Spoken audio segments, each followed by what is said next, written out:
Bos, John, ada apa John? gue pulang sama lu nih bos. Lu apaan? Gue mau nagih utang nih bos sama lu bos. Utang apaan John sama lu John? Utang 10 juta lu sama Jiroy. Lah kok ngapa lu yang nagih sih John? Itu mah kan urusan gua sama Bang Haji. Gua mah gak ada urusan John sama lu. Jadi lu gak mau bayar nih? Kagak. Siapa lu?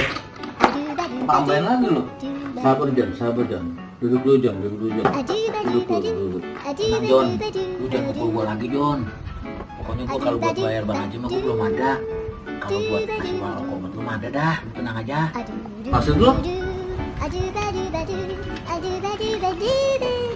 Pinter juga lu. Nah ini gue mau. Ya lu, gua pesen nih kalau lu ketemu Bang Haji, lu bilang aja lu gak ketemu gua. Udah, gue pulang ya. Ya John.